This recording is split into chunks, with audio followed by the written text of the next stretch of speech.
Então, bom dia e bem-vindo a um novo Corporate Business. O programa, como sabe, é pensado porque nós temos a pretensão de achar que fazemos a melhor informação financeira fiscal. Pelo menos é o que diz o José Pedro Farinha, o CEO da Betocnet. Ora, o que é que temos para si este mês? Já sabe quanto é que a sua empresa vai pagar de imposto este ano? Não. Estas coisas não são para se decidir no final do ano. É agora que se prepara tudo e ainda vai a tempo na rentrée. Mas antes disso, vamos aqui à pergunta deste mês e também ao Vox Pop.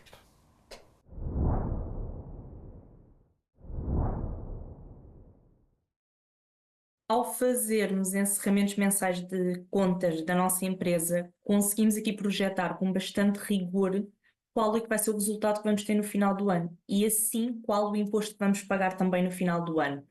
E porquê? Porque estes encerramentos mensais permitem-nos identificar aqui atempadamente algumas situações, tais como se temos gastos não aceitos fiscalmente na nossa empresa, se temos despesas que vão ser impactadas por tributações autónomas, como por exemplo despesas de representação, despesas com viaturas, despesas não documentadas ou até mesmo deslocações que não são faturadas aos nossos clientes. Conseguimos também aqui apurar qual é o impacto nos impostos também do ano seguinte, porque o pagamento por conta, por exemplo, é um imposto que é apurado com base nos resultados deste ano, portanto conseguimos também já ter aqui uma estimativa de valores a pagar no futuro e temos também aqui a vantagem de conseguir apurar atempadamente se há possibilidade de aplicar algum benefício fiscal.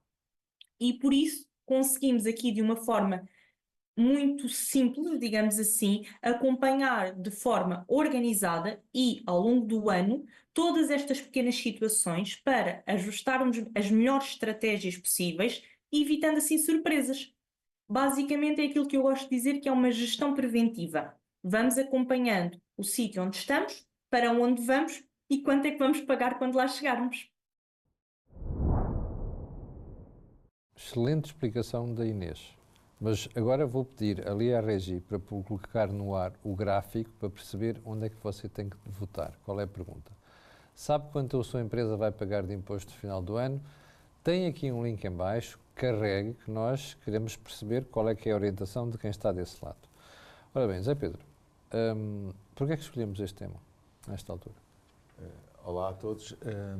Para evitar o Orobolas. Até podemos fazer duas edições disto, uma no princípio do ano, depois outra a meio do ano. Na verdade temos feito. Na verdade temos feito com o Orçamento de Estado e depois... Exato. E o que nós queremos é evitar o Orobolas. O que é o Orobolas? O Orobolas é, podia ter usado esse benefício fiscal. Pois é, não fiz prevenção, não me lembrei, afinal isto podia ter custado menos às finanças da empresa. Queria mesmo ter feito esse investimento e não fiz. Queria ter aumentado os salários para cumprir com os critérios do incentivo à massa salarial, mas não fiz atempadamente. E por aí fora. E, portanto, estamos a fazer isto porque é fundamental que estas coisas sejam planeadas, sobretudo em janeiro, fevereiro, mas como nessa altura andamos preocupados com o Orobolas do ano anterior, é bom relembrar, neste período pós-férias, que ainda Ficamos temos a saber tempo que há de fazer dois alguma coisa. momentos Orobolas ao longo do ano, em princípio e no meio do ano. Exato. E, portanto, é bom, nesta altura do ano, nós pensarmos o que é que estamos a fazer, planearmos o que ainda vamos fazer este ano, planearmos o que é que vamos fazer no próximo ano, estarmos muito atentos ao Orçamento de Estado assim que ele saia para fazermos melhor no próximo ano.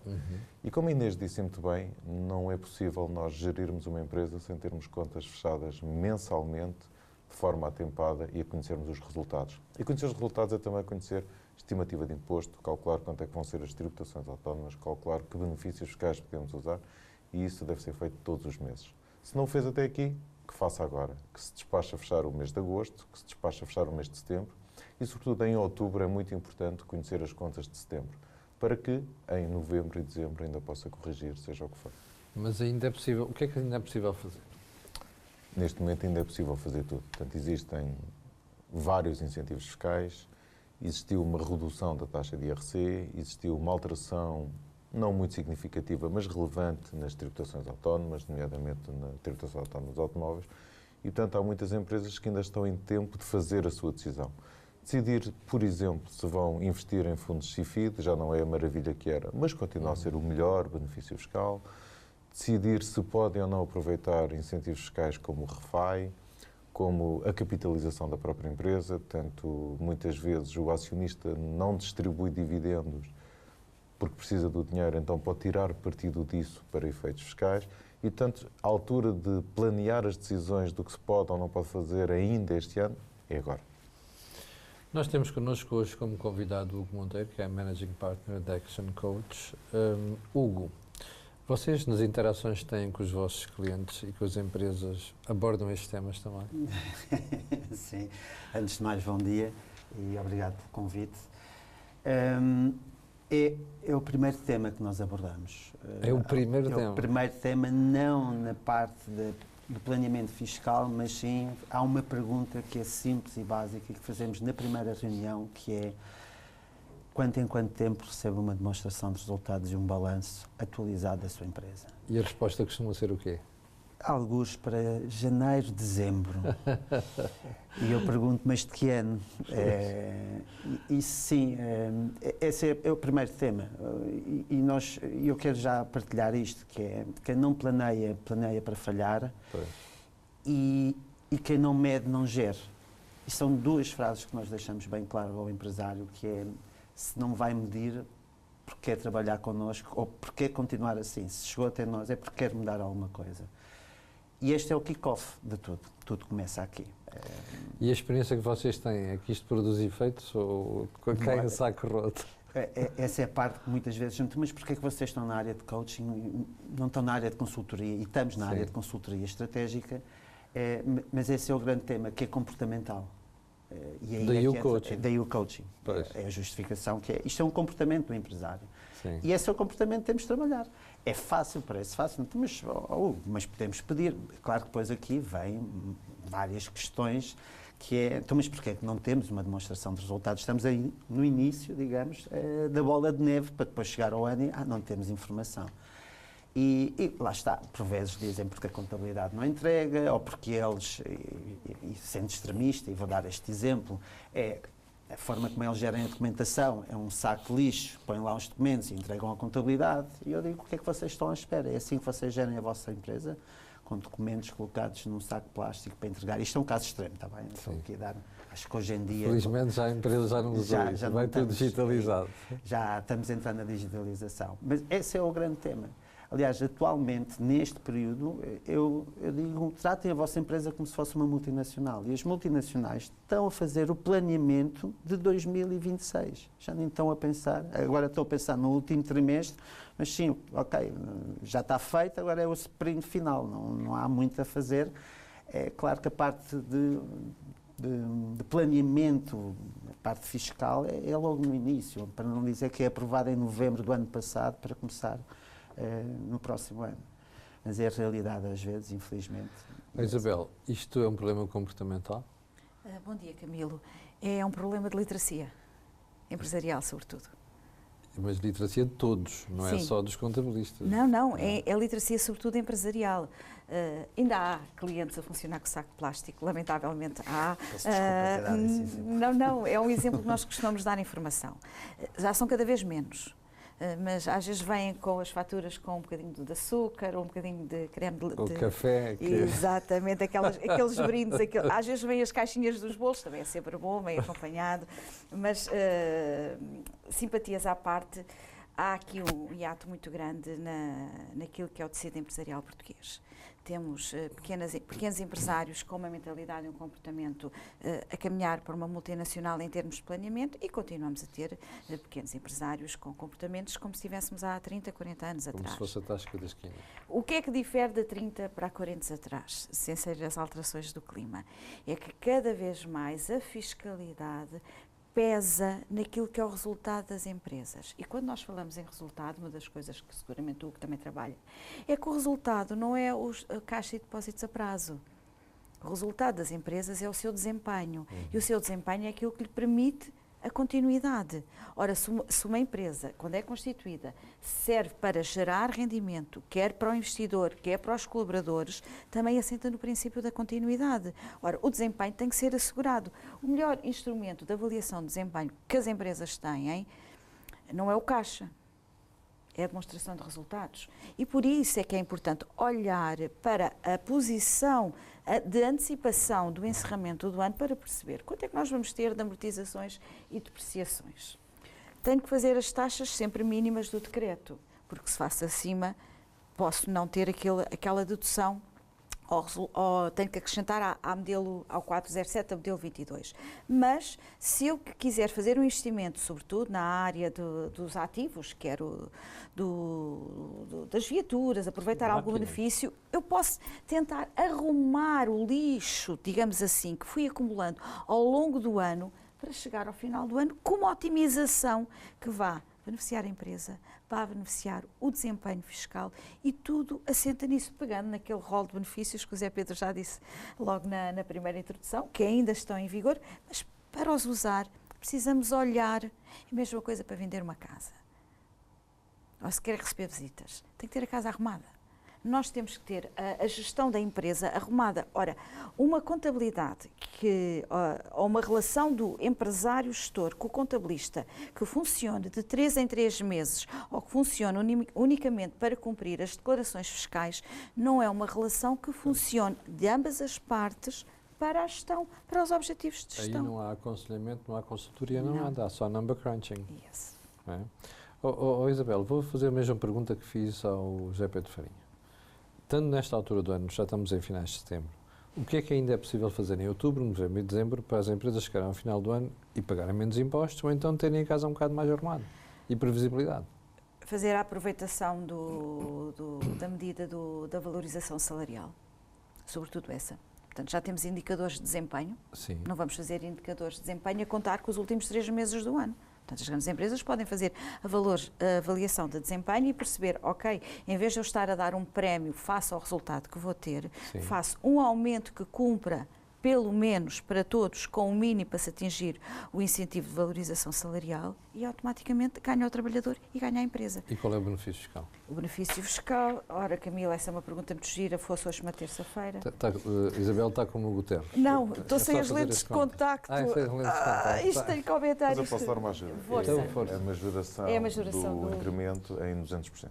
200%? 200%. Se atingirmos 4,7%, claro que depois há ali um limite, mas é disso que estamos a falar. Portanto, o aumento salarial, desde que seja acima de 4,7% para a generalidade dos trabalhadores, este incremento tem uma majoração de 200%. José Pedro, faz sentido ser para a generalidade dos trabalhadores? Quer dizer que toda a gente teve um excelente desempenho? Este é o problema destas leis dos incentivos fiscais. Não é? Aliás, isto foi feito aliás, existe depois um outro benefício, que é o famoso 15º mês, não é? Que é isento de Segurança Social e de IRS. Esse prémio também depende desta valorização salarial.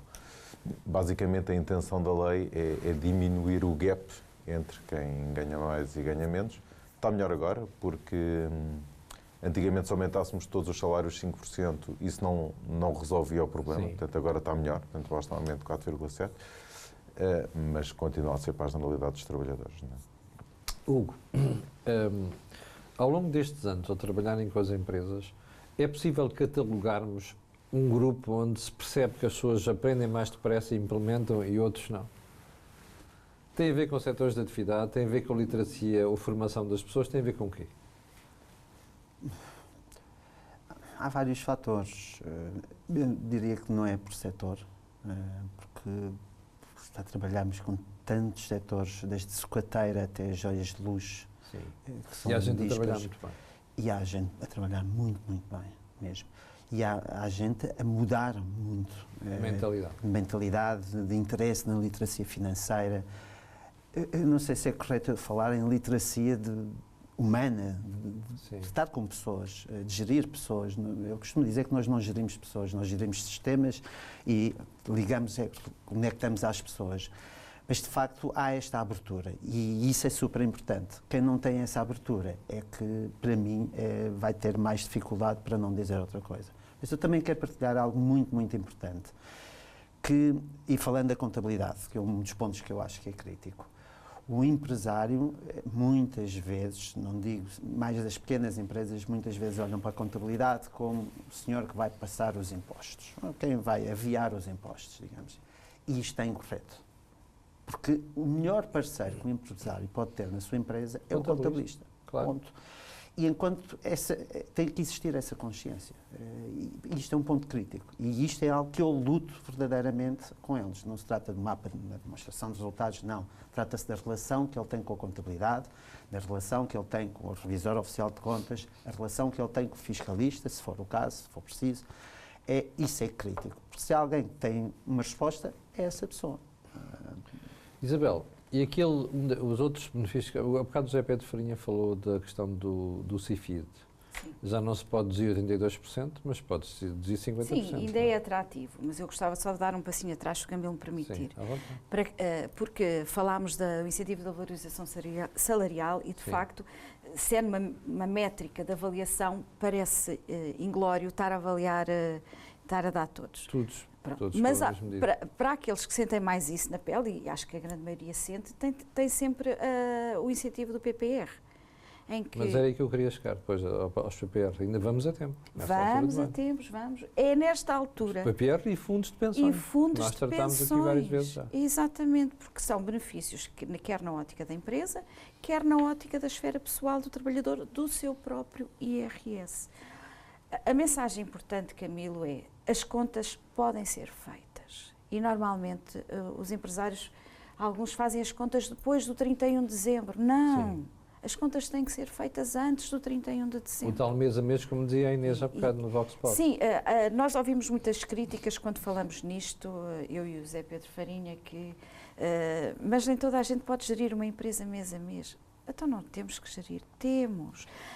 Mas aí a questão da comunicação ser essencial, a aproximação das relações, e agora aí isso sim é comportamental. Que era a parte humana que falava o Hugo. Exatamente. O contabilista, o fiscalista, não pode ser visto como o indivíduo que está em substituição da AT.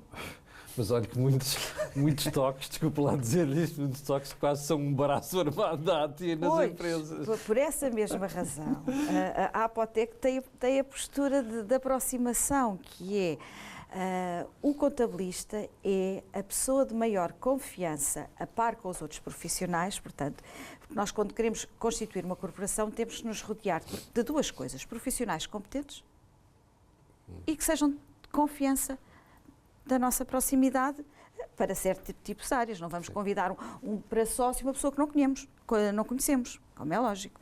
Portanto, na relação com o advogado, com o médico, com o contabilista, tem que ser uma relação primeiramente de confiança. Ora, se nós dizemos aos empresários atenção a este aspecto, atenção a isto, atenção àquilo, é porque há consequências se aquela atenção não for garantida. Portanto, há aqui que melhorar de facto a relação, não vermos. Agora, para isso nós não podemos estar a dizer ao empresário: olha, o seu IVA a pagar é X, quando ele nos entregou as declarações, as faturas, os documentos, ou então se é digital, nos cede as coisas não tão atempadamente, e depois nós estamos a dizer: olha, tem aqui 5.000 euros para pagar de IVA trimestral para o período. Não pode ser. Ou seja, esta informação, até para planeamento de tesouraria. Portanto, para isto funcionar, para aqui, é como ao telefone. Um tem que falar, o outro tem que ouvir, e depois da vez que o outro ouve, o outro fala. Tal e qual a mesma relação. Elizabeth, para além desta questão dos PPR, dos fundos de pensões, o que é que se pode dizer às empresas que ainda podem fazer? Portanto, temos o incentivo à capitalização que já falámos, temos o REFAI, que é muito interessante para investimentos em ativos produtivos. O CIFID não é 50%, portanto, nós continuamos a ter o CIFID direto e indireto, o CIFID indireto via fundo de investimento, que é muito mais fácil para as empresas que não querem apresentar uma candidatura à ANIP para obter a idoneidade, blá blá blá. Portanto, esse tem um benefício de 32,5%. Mas isso é a base, depois pode subir. Não, no direto sim, pode ir até aos 82,5% da mesma. No indireto, via fundo de investimento, temos limitado a 32,5%. Claro que quem fez investimentos e teve um benefício de 82,5%, isto parece muito pouco. Mas não há nenhum benefício que dê uma dedução à coleta de 32,5% a não ser este. Portanto, continua a ser interessante. Claro que é um investimento financeiro. Portanto, a Isabel há bocadinho falou aqui na performance económica, na importância da performance económica, eu estou 100% de acordo, mas a performance financeira também é interessante, porque muitas empresas até têm excedente de liquidez. Sim. E em vez de distribuir aos acionistas que depois não precisam, não é? Portanto, podem capitalizar este excedente de liquidez em investimentos em fundos CIFID e ter este benefício fiscal de 32,5% e depois ter o rendimento normal que o fundo vai gerar e que também ele depois tem benefício. Portanto, é interessante olhar para este CIFID via indireta e olhar para os fundos de investimento CIFID que, por um lado, fazem investimentos significativos e interessantes na economia, no que diz respeito à inovação, e por outro lado, permite-nos a nós, empresários pouco inovadores, podermos fazer investimentos por esta via. Porque o CIFID direto, portanto, nós desenvolvemos os nossos projetos de investigação e desenvolvimento, continua a ser o melhor benefício de todos, mas implica termos idoneidade na ANI, isso é um processo complicado, portanto, o que para nós parece altamente inovador, para a ANI pode não ser, até porque toda a gente quer ser inovador, não é? Claro. E, portanto, nem sempre é o caminho mais fácil e mais direto e podemos fazer estes benefícios. A Isabel tocou num ponto muito importante dos PPRs, acho que é algo que vale a pena pensar, porque é um incentivo, claro, que damos à produtividade, mais até do que o incentivo à trabalhador. E aí fazer a diferença. E aí fazer a diferença, portanto, o trabalhador vai pagar IRS, mas tem o benefício de ter feito um PPR e está isento de segurança social, tanto para ele e para a empresa, isso é bastante interessante. E depois temos a importância de gerir quando fazer investimentos, quando não fazer investimentos, que tipo de investimentos fazer. Portanto, tivemos reduções de taxa, tivemos uma melhoria nas tributações autónomas, tivemos aí algumas alterações significativas que implicam olhar para as contas. E, portanto, eu acho que a altura é de parar, olhar para as contas e pensar. Pegando no que a Isabel estava a dizer, eu acho que temos aqui uma pescadinha de rabo na boca. Portanto, nós temos uma profissão de honorários baixos e isso leva a que o contabilista não faz melhor porque o cliente não paga e o cliente não paga mais porque o contabilista não faz melhor. Sim, pescadinho de rabo na boca. O que eu tenho para dizer a ambos é, se beberem vinho muito barato, no dia a seguir vai doer a cabeça. E o contabilista é igual. Todos nós conhecemos esse efeito de ressaca de mau produto. A contabilidade é igual. Portanto, eu acho que vale a pena todos pararem para pensar. Porque é que eu hei de vender a minha hora mais barata do que profissões não qualificadas? E porque é que eu não hei de pagar mais a alguém que tem que me trazer valor acrescentado? Agora, isto também tem que ser verdade. Tem que haver esta relação. E é muito importante que esta informação seja em português, porque estas profissões mais especializadas, como é a nossa, também tendem a ter uma linguagem muito hermética. E se nós falarmos contabilês com os empresários, quer dizer, os coitados já vão ter que perceber da carne, do peixe, do negócio que têm. E ainda vão ter que perceber termos técnicos, é muito difícil.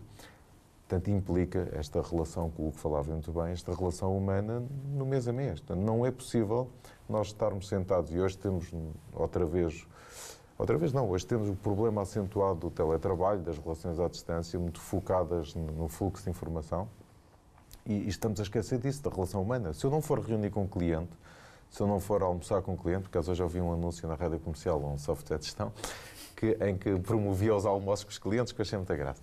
Se eu não for almoçar com o cliente, ele não vai ouvir. Portanto, eu tenho que conversar com o cliente de vez em quando para levá-lo a este exercício de analisar os seus próprios números. E é com isto que vamos construindo a relação. E depois, sim, é uma linguagem técnica de percorrer os benefícios e ver o que é que se pode fazer. Qual é o mail para onde as pessoas podem escrever se tiverem dúvidas? corporatebusiness@btocnet.com. Se tinha dúvidas, já sabe para onde é que pode recorrer. Vou pedir à Carolina para pôr no ar o gráfico outra vez, a ver como é que vai a votação. Já sabe que a pergunta é, sabe quando a sua empresa vai pagar de imposto no final do ano? Ainda não pensei 23%, sim, 15,4% é muito pouco. Portanto, vamos lá ao pessoal, votem e vamos lá ouvir as sugestões da Isabel, do Hugo e do José Pedro Farinha. Quero agradecer aos três, particularmente ao Hugo, e dizer que no próximo mês voltaremos aqui com o próximo tema, que eu não vou perguntar qual é, porque já sei que o José Pedro Farinha não sabe qual é o tema do próximo mês. Ok? Fique bem, nós voltamos em outubro. E atenção, confie nos contabilistas. Muito obrigado.